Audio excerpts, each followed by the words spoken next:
Florida is now the 5th most popular foreign destination for British holidaymakers. And instead of spending those spare dollars on inflatable Don Johnson dolls, more and more people are coming home with a car.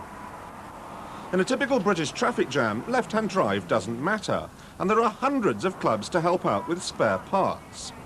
But best of all, car prices in the States are lower than even a very low price.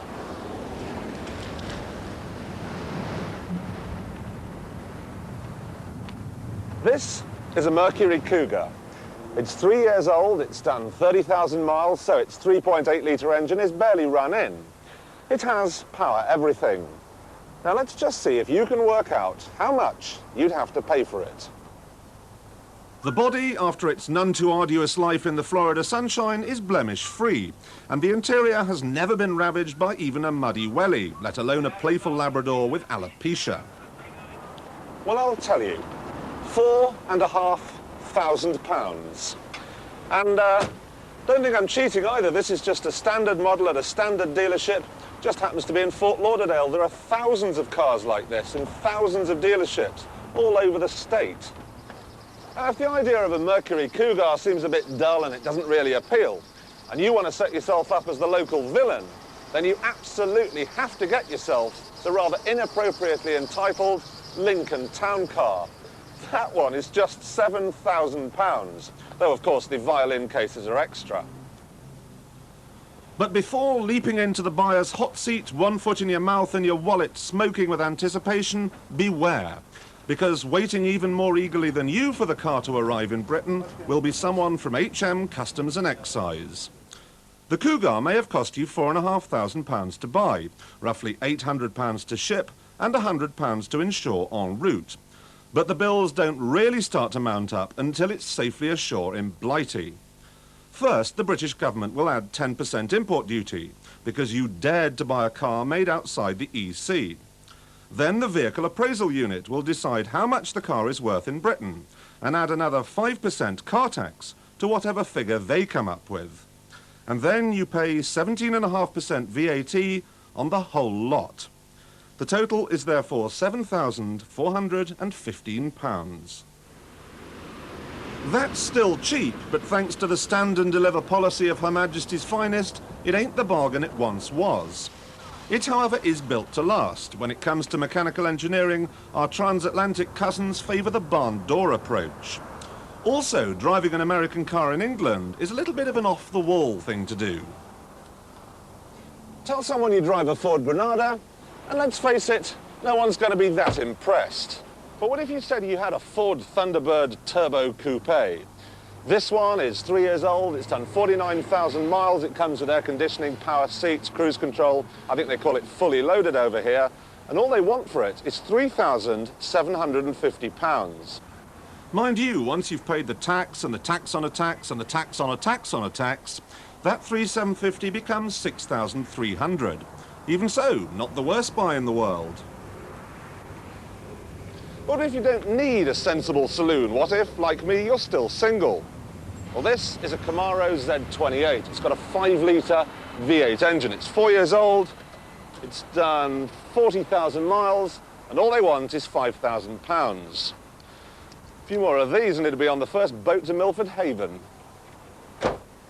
The trouble is that you can buy a Camaro for not a lot in England. This one would be nearly £8,000 by the time it was in your drive, and that's expensive, even for what would undoubtedly be the flashiest car in town.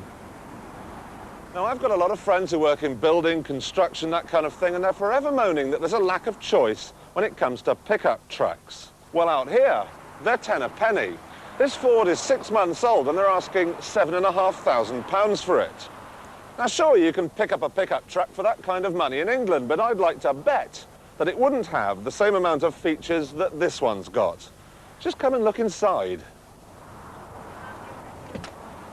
Now, you have to ignore the Vulgalore upholstery, the Pleblon carpentry, and this wood-etched trim, but you can't help but be impressed by the list of standard equipment. I've got air conditioning, a stereo, cruise control, electric windows, and central locking. Oh yeah, and it has a 5-litre engine, so if any of the other cars have tickled your fancy, just shove them in the back and this thing will have the power to take them to the dockside. Indeed, one Brit bought 6 trucks in one go, without trying any of them. Well, so far we've looked at some pretty sensible mid-range cars, and even repatriator rolls out here if you want. But what if you're shopping on a shoestring? Well, that is where the Oldsmobile Cutlass comes in. Now, Mark here has the easiest job in the world, selling cars like this to people like me.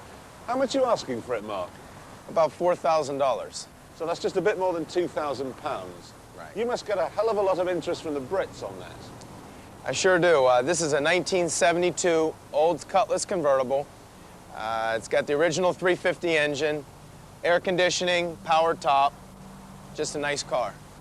You sell many of them over to England? I sure do. I export quite a few of the old convertibles, Rolls, and Corvettes. Is it easy? Very. How do you go about it? Well, after the customer decides on a car, it's simply a phone call to my shipping company. They pick up the car, and it's exported directly to England. And the cost is around $800. So £500. Exactly. Are the English difficult to deal with? Well, they just, they realize a good value, and they drive a very good bargain. They're tough.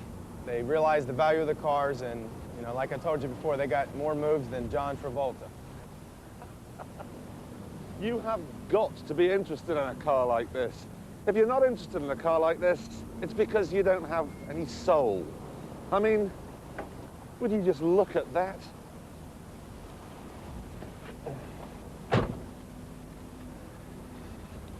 All that remains now is for me to find the right chromium button and get into Florida mode.